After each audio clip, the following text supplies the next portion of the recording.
welcome to the fourth season of Heard Afros Audio Interview Series.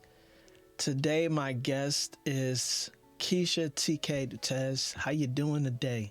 I'm good. I'm glad to be here. You know, this is my little Black History appointment. This is the first place I got to go, you know? That's what's up. I appreciate you coming back. We're doing the part two of the work. When we last spoke, you were on the precipice of things, and here we are in the throes of it all.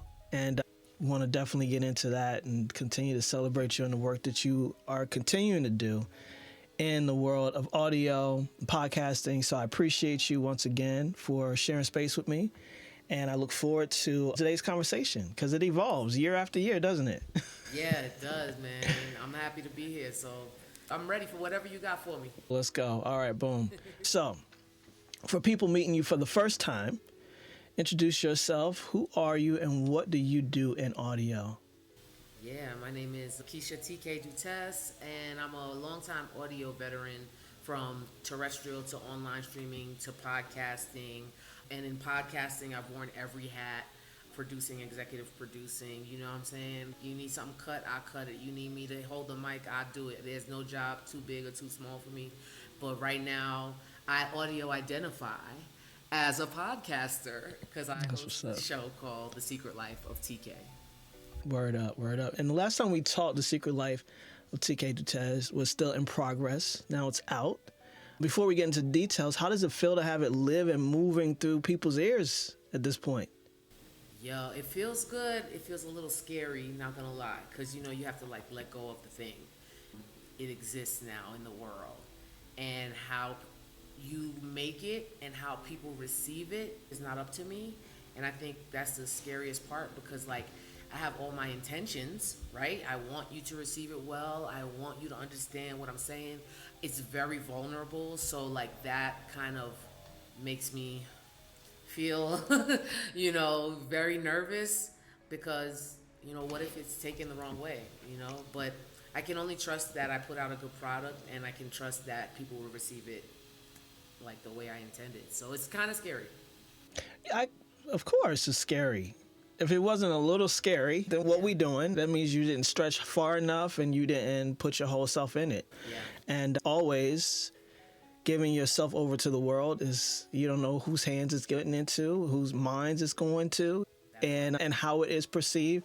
But the beginning and end of the day is how you perceive it. Yeah. And so I appreciate that you started a thing and you're doing it and the work is here. So it's been a great series. I've listened to all the episodes so far that are out, and I'm looking forward to the continuation of the work. So when you think back to the original idea, what stayed true through production and what surprised you once you started releasing episodes? The idea changed. I'm not going to lie, fam. It probably changed since the last time we talked, and it didn't even exist. But the last time we talked 1 year ago, it was the closest to what I thought it was going to be, which was a personal diary of a lady going through burnout and trying to find what's on the other side. But how is where it changed, right? Like, what part of the stories are going to get included? Why are they changing? Things are changing in real time because I'm changing as a person. It's kind of crazy because usually people are like, well, this story took place 20 years ago, 10 years ago. No, this story took place 6 months ago, maybe a year, right? Mm-hmm. 2, if we go all the way back. I'm talking about right now. So like sometimes episodes have to change because like I don't feel the same way 6 months later. Sometimes we have to take stuff out because I wouldn't say that anymore, Or each episode has a different producer and they imbue it with their experiences and their spirit. And the way we talked about it when we started and the way it came out at the end, that has their changes too. So it's a living, breathing project for real. Yeah. Yeah. And it's important that it is that way, in my opinion. It's the creative prerogative, but it's also the creator's evolution. And the more we limit ourselves to what we think needs to be or must be or has to be, you can tell that in a project, and I can tell it in a project for sure. And then you have too much to talk about outside of the project. Like, I know I said that, but the opportunity to be 10 toes down on how you evolved and narrated it and pushed it out into the world, is greater than the limits of, I guess I got to go with how it started. I guess I have to stick with how I told people it was going to be. Yeah. Fuck that. Yeah. I thought I was going to take a train trip and document my adventures, which, if anyone's listening, still want to do it, but it just ain't turned out to be this time. Yeah. It ended up being this thing, this other kind of beautiful monster. Yeah. No, I appreciate that. And for somebody hearing about it for the first time, what is The Secret Life of TK? Honestly, it's a real look at burnout, and especially for a black woman, it's a look at how I choose to use community to help me reclaim my life. Like, even in this moment, me and you, like, that could end up in an episode, right? Us having this conversation. And then also connecting things in the world. Like, I'm doing activities, I'm being creative, I'm trying to get out of the mold that they try to put us in, the box they put us in, and I'm trying to build a new box. But what does it mean to build a new box? You don't just put up 4 sides, nail it down. Like, what is the wood that I'm choosing? What are the nails that I'm choosing? And I'm like going on these creative adventures. I'm talking to people that you wouldn't connect to, like, oh, well, she's not black, so why is she talking to that person? And I'm like, well, because they have something to offer me, right? So I'm making connections out of things that don't seem to be connected. Like when I went on my adventure in episode 2 and I went to reupholster a chair. Why did I do that? Because I felt in my spirit said, go reupholster a chair, TK. So I said, what would it do to me to follow my impulse for the first time, or for the first time give myself permission? A lot of us don't give ourselves permission to follow our impulses. And that impulse led me to another state. I went to another state, met this woman. This woman showed me how to reupholster chairs. Guess what? She's amazing. She uplifts other black people. I was like, oh shit. Now tell me about the chairs. What do chairs mean in our community? What does comfort mean in our community? What does the right to comfort mean in our community? Which is so much bigger and broader than a girl is trying to like reclaim her life through burnout. So I'm like out here, I'm stretching the limits of my brain, Talib. Yeah, you know what I'm saying? And I'm hoping that people see that and they want to go along for the ride. And through me learning about other people and their joys and their loves and their pains, that I'm learning about myself. And that people listen to that and also have that experience, listen to all of it. Yeah. That's the beauty of shared experiences and narrative storytelling, which is essentially what you're doing here, is allowing space for your own lived experience to breathe and to be seen and heard. And those who get it, and those who don't, that's fine also. It's clearly not meant for you to get, right? You do this work for those folks who are willing to expand what they consider about you as a person from what they think they know about you. It's like you really don't know anything about anyone until you hear it directly from me. And so this is that opportunity for people who have been in a relationship with you, from the closest to the folks that you work with, to really understand this is what I might have said indirectly, but this is absolutely what I was feeling while I was sitting there watching y'all talk at this table, while I was sitting there in this meeting, working to be as humanly professional as possible. But in my mind, this is my experience. I know what my words might have said. I know what I agreed to in order for that check to keep coming and clearing. But here's the experience. And experiences are important. They're the most important out of all of it. So I appreciate the work that you're doing and bringing definitely the burnout of people, black women, folks that are experiencing what the workplace, what society, what regimes can do. Systems. Yeah, the systems of it all. Being able to tell and share these stories are super important. So I'm grateful that it's out and you're doing the work. So you made a lot of shows for other people, as you already said, audio professional through and through, one of the best to ever do it. And this time it's your story. What did you have to do differently in your own mind to lead this project as the subject and the creator? I had to let go a lot, and let these producers lead me. So I am the boss of the show, right? Like, I make sure it keeps running. I make sure decisions are getting made, but I let them lead the episode. They're the boss of me on the episode. So I have to trust their cuts. I have to trust their guts. And like the main rule is like, okay, if we don't agree on something, what to take out or whatever, we have to agree on the solution. So letting go, Yeah. and trusting their expertise. And it helps that I like them as people and I trust them as humans already. So, Yeah. or else I wouldn't give like folders and folders of me voice noting myself, diaries, me in my most vulnerable state. I wouldn't be up on the screen with them like we have these calls, man, and I just be towed down. They be asking me these questions about life, and I just start crying. And y'all, Talib, you don't see me outside like Yeah. that, so, Yeah. so trusting and letting go have been the biggest things for me. Yeah, yeah.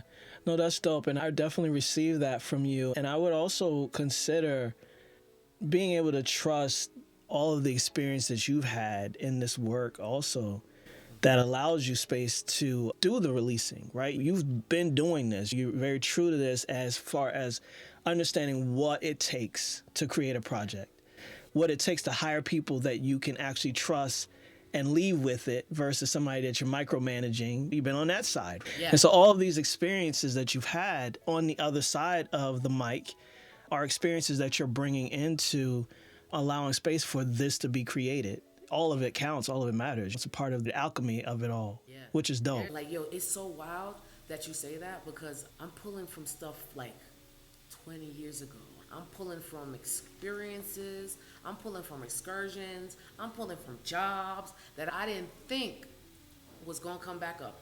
And they all came to a culmination here. I'm like, oh, okay, there's something to this me being outside thing. What did I try to do 20 years ago, Talib? I'm going to put a little thing out here. I never told nobody.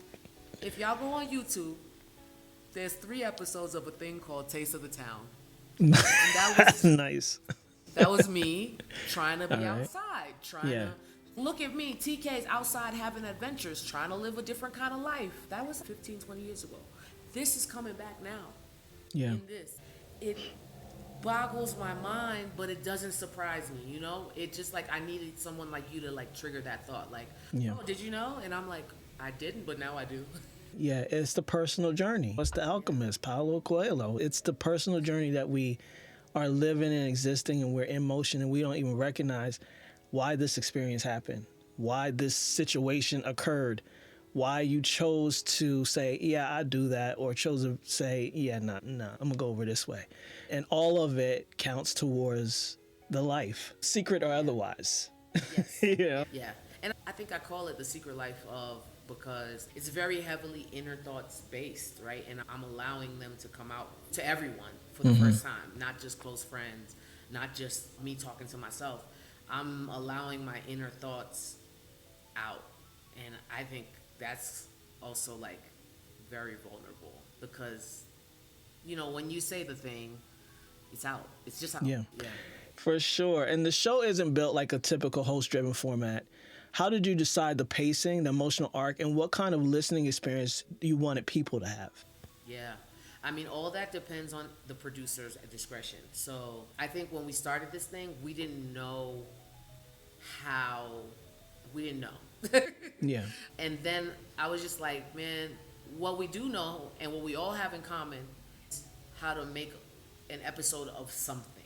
Now, however you do that, you can be more like quote unquote classically trained in the like public radio format, or you're independent. So a person with more independent experience has a different kind of way of moving. And then what I realized is that as we talk more and more, so we have a Discord where we talk, we have meetings, and they don't have to be frequent, but they have to be enough so that everyone gets to know each other and kind of be up on each other's episode and project. And it really magically starts to fit, right? So they're like, oh, okay, so you're doing that thing with the sounds. Okay, so maybe I won't go too sound heavy. They're very considerate of each other without changing their episodes because of another person. So it's really very producer driven, and then creatively myself executive producerly driven, right? Like, do I just like it? And then also, is it sounding like what I saw in my head when we agreed to start this thing? And how can we get it closer? And then I just want people to feel, when you hear audio of me in Mexico City, like you can hear the background right now. When you hear me doing those like voice diaries, coming to and from appointments and stuff like that, I have an episode where I'm discussing like medical tourism and stuff. I'm outside. I want you to be outside with me. I want you to walk with me. So I think that's the thing that they all have in common.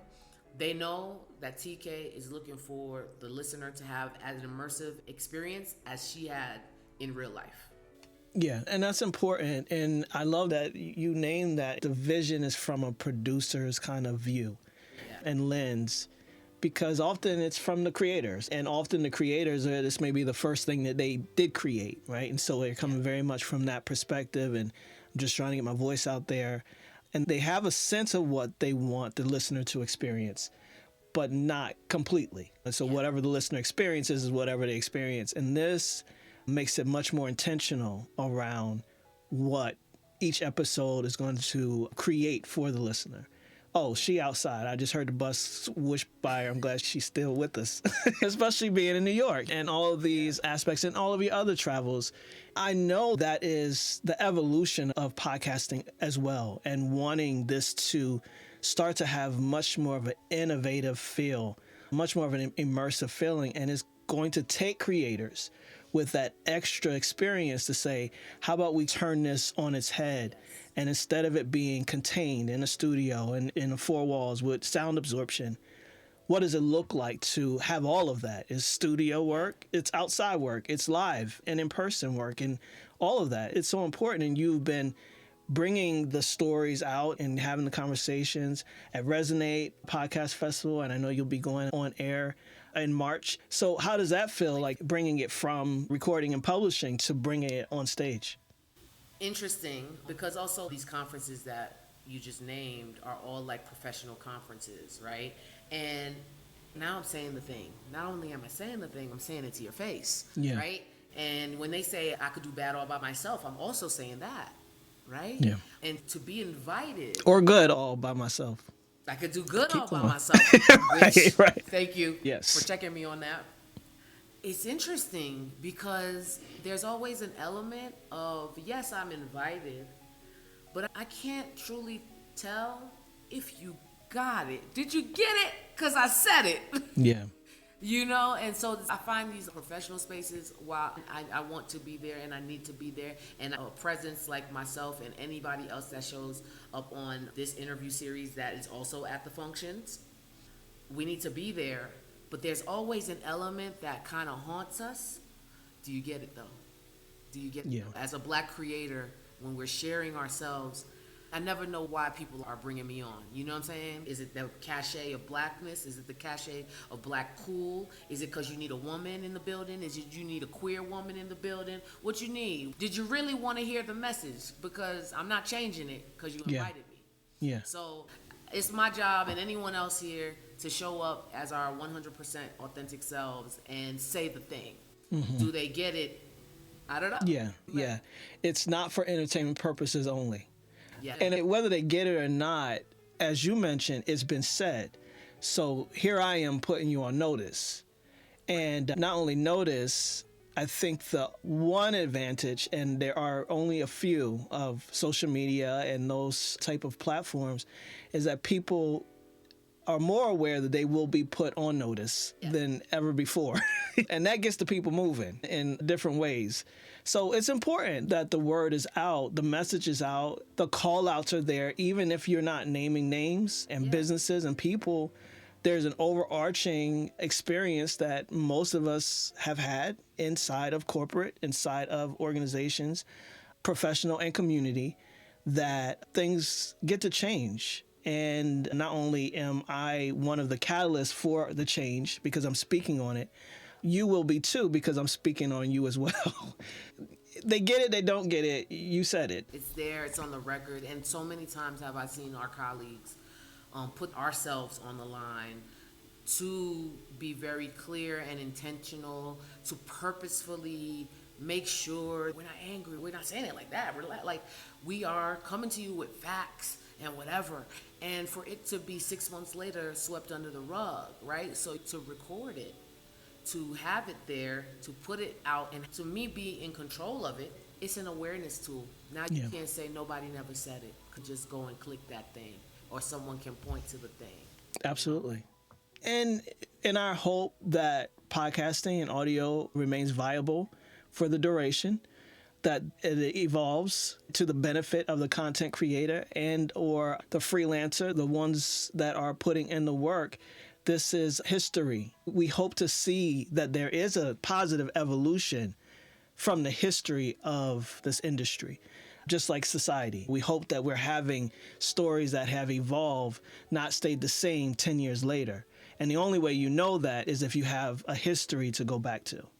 Facts. Well, then press play, y'all. Yes. So you're doing the work. As always, we're doing the work. And how did you decide what belongs in the public record and what stays with you? What does protecting your peace look like while still being super honest about it? Yeah, I had to decide several times, and probably still going forward as we're still in production, like as we speak. I had to say, okay, well, the first episode is where the setup is, right? Like the trauma and the drama. And I said I didn't want to name names. It's not a hit piece. It's about me. Mm-hmm. It's about how it affected me, how the game tried to take me out. If you happen to hear yourself in the description, whether or not you did it to me, because it's happening to all of us, then you have to reckon with that yourself. So I want to share, hey, this shit made me sick and tired, and I'm sick and tired of being sick and tired. So now how do I move forward? Okay, let's talk to the good doctor. Let's talk to this person that's going to walk me through. But you know what? Villains don't get airtime with me. I get airtime with me. So, like, that's how I decided to, like, keep my peace on that level. I've had moments where I'm talking about, like, family stuff, and I'm like, you know what? My part of the story is to tell.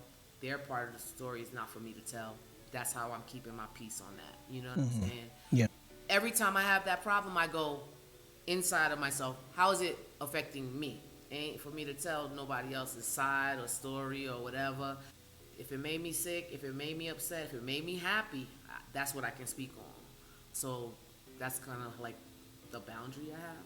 Yeah, no doubt, no doubt. And as we get more disruptive as the generations go on in our communities and as a people, I always say, listen, if you didn't want to be a part of the story, then you shouldn't have created the story for me to tell. Like, I'm only telling the story that I have to tell. I'd tell a different one if I had a different one. And so the onus really becomes on, like you said, the perpetrator or the creator of said experience. And so I definitely appreciate that. As a narrative storyteller myself, you do have to pick and choose and protect in some ways, especially when it's people that you care about, like your family. Yeah. Like, I want you to know that this may have happened 30 years ago. We're not even in the same space, but the shit happened. Right. And it changed me and it shaped me, damn near broke me. And so let's talk about it, because this is what makes me up. And that's the only place that I can come from. And I believe that the more stories are told like that, the more people listen to The Secret Life of TK and other narrative storytelling like that, it's a liberating experience to say, oh, you know what, I don't have to swallow this and just keep it right lodged in my damn throat chakra for so long, which is impacting me going forward. Your show, Grumpy Wisdom, and I've, you know, because you also have to be careful, right? Because, like, when you take in other people's content, like, it gets into your mind. So, like, I love your show, bro, and I've had to go slow because as I make mine, because me and you have very, like, similar energies. Yeah, for sure. For sure. You know what I'm saying? But I'm just like, yo, but when I heard you speaking so openly and freely about your experiences, how it affected you, Talib, I said, okay, this is the influence I'm going to take from it. Then I have to come back when I'm done with my episodes and finish it up. Yeah. But I said, this is the message that I was supposed to receive right now, because I was worried. Even people know me, I talk my shit, whatever. It doesn't make me less worried than anybody else. Like, how am I going to be perceived? Am I going to get a job? Blah, blah, blah. I said, oh, look at my friend telling his truths. Bet. Yeah. Hit record. Let's go. For sure. Inspiring me, bro. Absolutely. I know folks like us, we have a very high value in originality, and I'm the same way. So Yes. I definitely get that. And two, the same, even though Grumpy Wisdom had been complete by the time you started putting out, well, not complete, I'll continue, maybe. Yeah. You know how that is. But the fact is that listening to yours, once again, it affirms, right? And it also says, yeah, these stories are worth telling. They're worth it, period. I'm worth it. I exist. I matter. Therefore, my stories matter. Therefore, my stories get to exist in this world. So I appreciate that. And we got work to do, for sure. It's a work of disruption. And we're very much a part of disrupting. Yeah. Last year, you talked about bringing in different trusted producers and letting each episode carry its own flavor. Now that people can hear it, what has that approach made possible creatively? And I know you spoke about it a little bit, but if there's anything else that comes up with that question, let us know. You know what? Time makes it possible. I don't have all the money in the world. And I've said this out loud before. I do have time. And that's what I can offer these folks. Time and creative control. And that's something that in our industry as producers, and I define producers mostly as the person that does the heavy lifting on a project. Yeah. And what you don't get is time to like really let the thing breathe and creative control. So I said, here, this is what I have to offer, right? And they all were like, cool. And they've all utilized it in different ways. Some people are very fast. Some people take more time. Some people had to step away and come back. And then I had to trust that they would come back. Mm-hmm. Child, have you Yeah. seen somebody like just go away and not talk to you for 2 months? Like, Yeah, you yeah. know, I mean, and not to say like not talk, but we just living their knew life. that this, Yeah. this wasn't the time, but I knew we were gonna do it, so I Mm-hmm. wasn't worried. But some people would freak out. They would be like, "Oh, they ran away with my money. Oh, they're not gonna do it no more." And I was just like, "No, this is just how it's working for this person. I know that the creativity is moving through them as they do other things because that's me too." Yeah. And that's why a little bit earlier when I said the value proposition that you bring as a producer and the things that you already know is broken in the system, doesn't work, definitely doesn't support the human piece of it. Right. You are able to bring that here. Why would we replicate the shit that we hate in the industry? Yes. Yes. Yes. What are we I doing wanted if we to doing do that? The opposite. So let's do the opposite. And time being one of those, time being an illusion, time being one of those things where I get to go as fast as slow. It's my shit. Like when I put it out is when I put it out. Yeah. If you still here, you'll get it when I put it out. Like that's what it is. That's sovereignty. And that's something that we have really lost in our society and all these constructs is our own sovereignty to govern ourselves according to ourselves, Yeah. not what we think and what we've been taught it to be. So kudos to you for allowing space and time and energy for this to be what it will be. Because anything forced, I just feel like you can tell that. You can tell forced stuff. We can feel it, so we're not gonna force it. Yeah. I love that. And a lot of creators talk about burnout like it's a badge. And your show treats it like a real human event with physical consequences and real costs. What did your body force you to admit that your work brain kept trying to negotiate? My body forced me to admit that I was not in safe spaces. In the office or even in my own home, which, you know, a lot of us work remotely. I was just not in a safe space. And when you bring your work home, it becomes an extension of that. So even being home became painful, or being in certain rooms, because I was also experiencing the physical manifestations. You know, I was getting very ill. I was getting sick and becoming sick in the same space, in a world, because the break really happens during COVID. So now the earth is sick, the world is sick, Black Lives Matter is happening. My body is breaking down. I have brought the tool, the laptop, the microphone, the headphones. I brought the tools of pain into my home, And then I just had to realize this is not good. This is not safe. This is not a situation I want to be in. And that's why I also started my art practice, because it was an exercise in, okay, if I don't open the laptop, if my hands are busy doing something else, then I can reclaim this moment, right? So then for 2 hours, I ain't even realize I was away. I was outside of my body. I was doing some other shit. And I was like, oh, I have to literally protect my peace. So the shit just kind of grows. So I had to admit that I wasn't safe anywhere. Yeah, yeah. And the book title, I've never read the book actually, but I can understand it without reading the book. The Body Keeps the Score. And knowing that our bodies will force a choice us. It's like, if you don't want to lay down, I'm going to lay you down. Like, I'm going to lay you down if you don't decide, and you got a little bit of time here. And then let's talk about how folks don't see some of the things that we keep silent. Yeah. That saying, you don't speak up, your silence will not protect you. It truly will not protect you. And so when you think about folks still reaching out, still talking to you as if everything is sweet, everything is cool, there's no worries, because the last time they saw you, you was all smiles and you was talking about the work, and they don't know that you physically laying on the side of the bed at this moment with one eye open, the phone, trying to decide. And why I bring this up is because it's a catalyst. In a lot of ways, it's a catalyst for changing the rules of engagement. I can't tell you how many people have reached out to me on some triggering stuff in the throes of me panicking about Afros and audio or something like that. And I'm like, this ain't the time. You don't know it's not the time. I understand that. Yeah. I'm going to give you a little bit of warning that this ain't the time. And if you continue, then you're going to find out how this was the time it was, right? And so it changes also as we speak about this, how it evolves you as a person, and start to redefine relationships and releasing folks that you get to release, and pulling people closer that you see the care and concern in. But also, again, those rules of engagement begin to change, that only provides that much more sovereignty for yourself and the work that you create. And for me, like, let's go then. Let's go through this pressure cooker.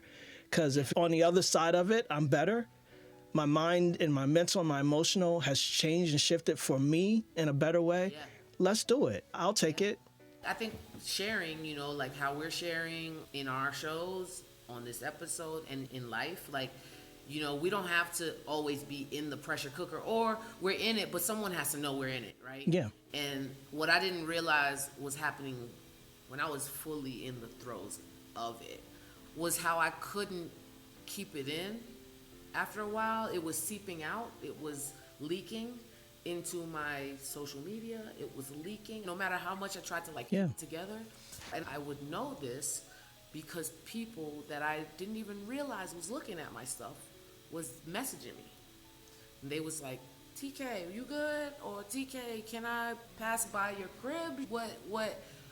What's going on? And they would just be like, I'm here. And I'm like, oh, I'm leaking. That's what I call it. I said, I'm leaking. And I said, you know what? Even though it made me feel good to hear from them, it made me feel embarrassed. Oh, I'm feeling everywhere. I felt embarrassed. But now that we're here, I hope that I'm on the other side of things. I'm glad they noticed. And I'm glad I said something.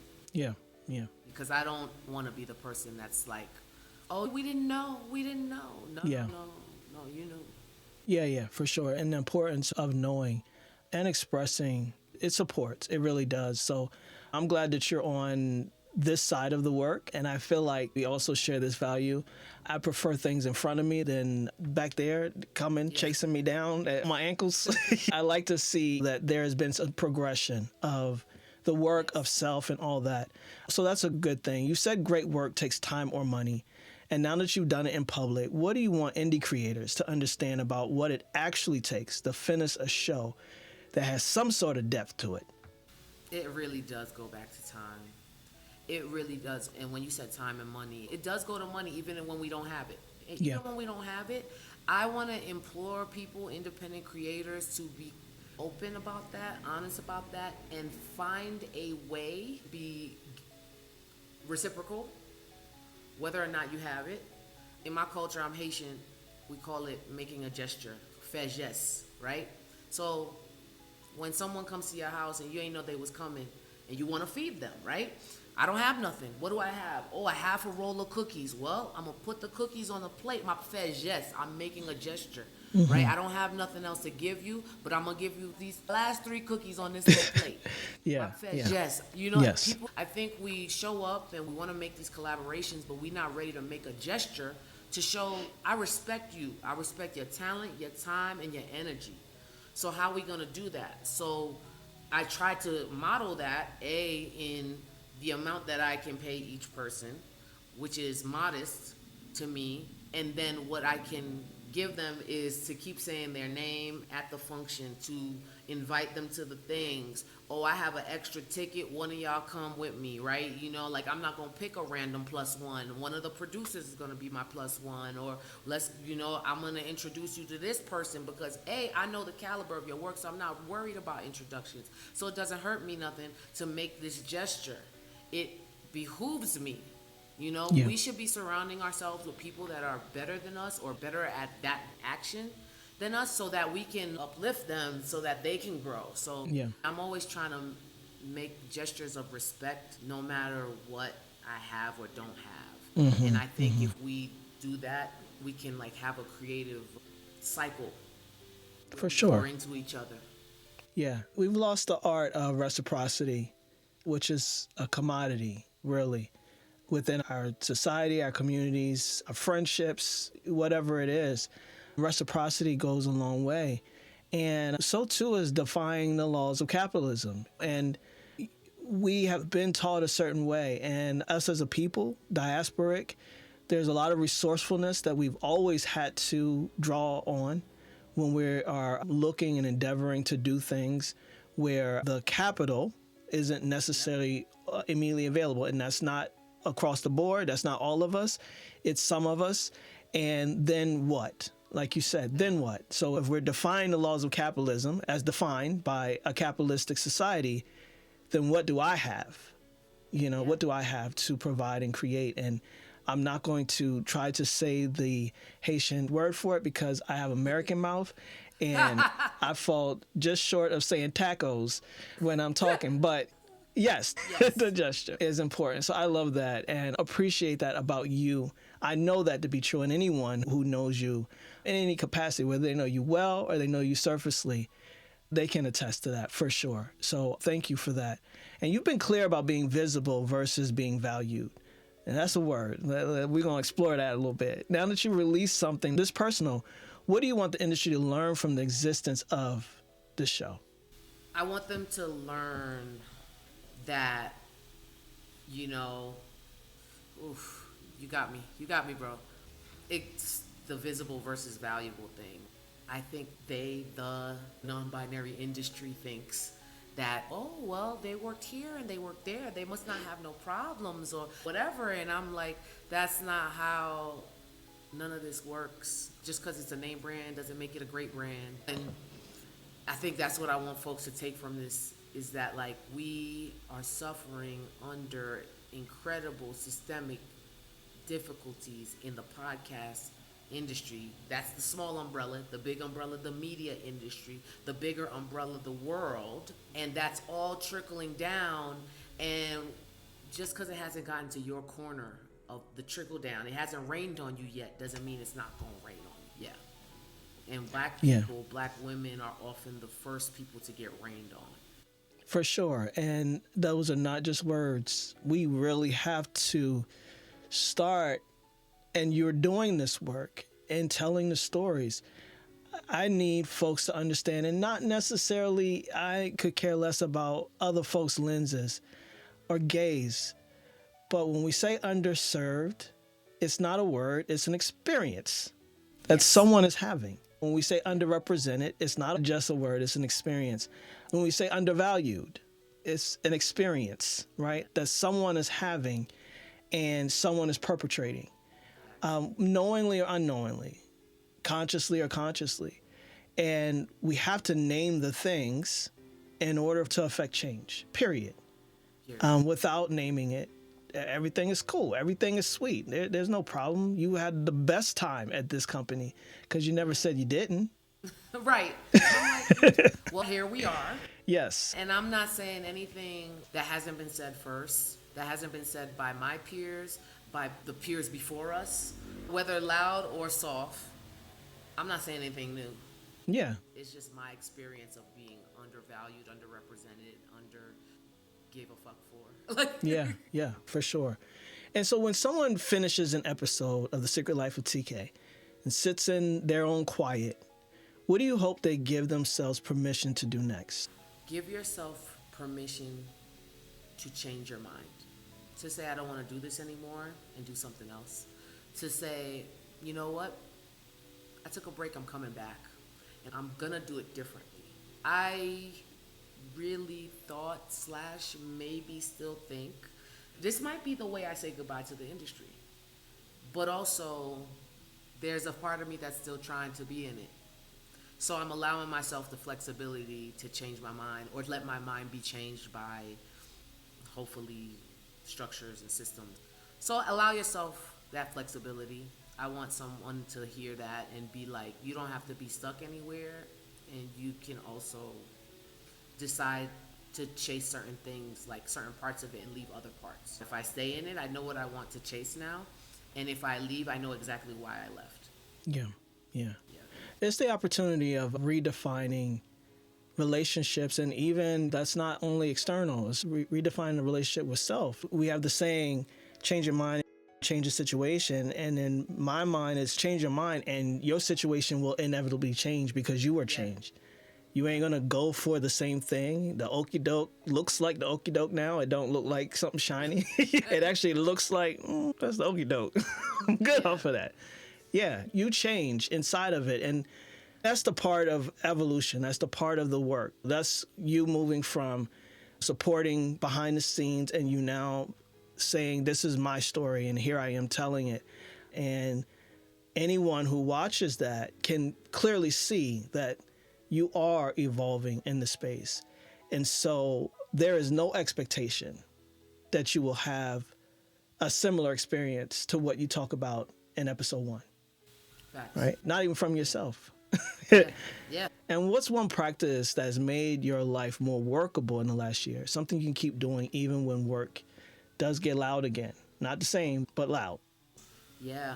I mentioned before just starting a creative practice, keeping it going, and also being okay with like not continuing the same creative practice, right? Try a bunch of different things, which I think probably opened my mind to having all these different episodes, different producers and whatever. Engaging in a creative practice and different ones at the same time, at different times, engages my brain in a way that like sometimes I totally like zone out from the other stuff.